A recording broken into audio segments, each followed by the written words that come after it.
வணக்கம் மக்களே, நான் உங்கள் இந்த உலகத்தில் தன் தலையையே தானே வெட்டி கொண்டு அந்த துண்டிக்கப்பட்ட தலையை கையில் பிடித்து நிற்கும் ஒரு தேவி இருக்கிறாள். அவள்தான் தக்ஷ சின்னமஸ்தா. அவளின் உருவம் பயமுறுத்துகிறது, ஆனால் அவளின் அர்த்தம் அதைவிட ஆழமானது. சின்னமஸ்தா பற்றிய விரிவான மர்மங்களை இந்த படிக்கலாம். வாருங்கள் பயணித்து வருகிறேன்.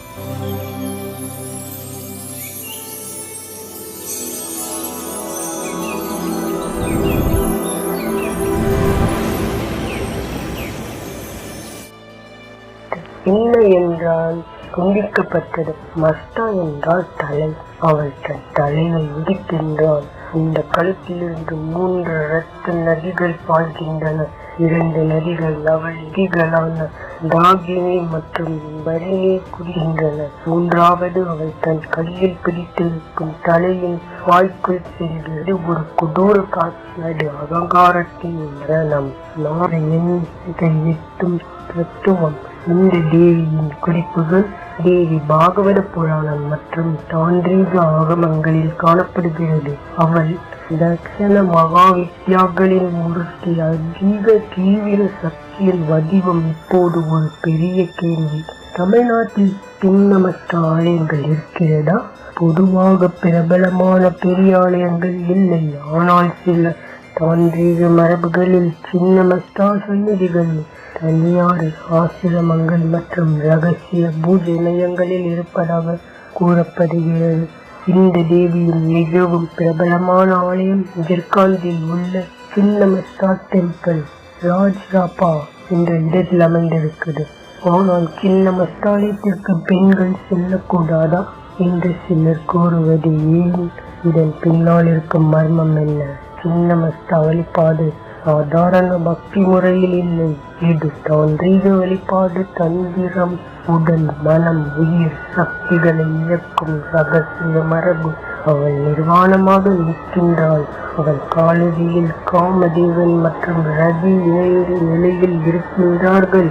அதன் அர்த்தம் உடல் ஆசிரியர்களில் மேல் ஆன்மீக சக்தி நிற்கின்றது. சில பழைய மரபுகளில் மாதவிடாய் காலங்களில் பெண்கள் அதிக சக்தி மண்டலங்களில் இருக்கக்கூடாது என்று நம்பிக்கை இருந்தது.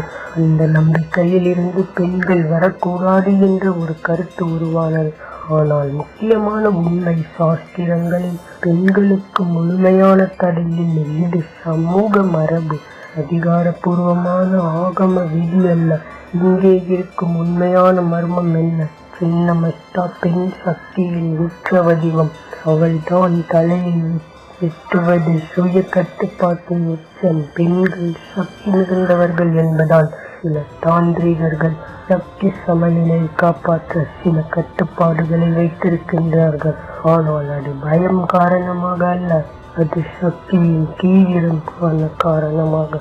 இன்று இந்தியாவில் அந்த அதிகாரப்பூர்வ சின்னமஸ்தா ஆலயம் பெண்களை முழுமையாக தடை செய்ததாக உறுதியான ஆதாரங்கள் இல்லை.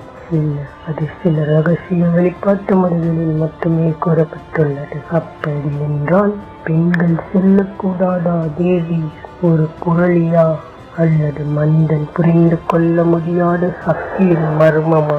தன் தலையையே தானே வெட்டிய தேவி நமக்கு சொல்லும் ஒரு செய்தி மட்டும். உன் அகங்காரத்தை விட்டு உன் உண்மையான சக்தியை கண்டுபிடி. இந்த மிஸ்டீரியஸ் ஹிஸ்டரியில் மறைக்கப்பட்டுள்ள உண்மைகளை விரைவில் மீண்டும் சந்திக்கின்றேன். வணக்கம்.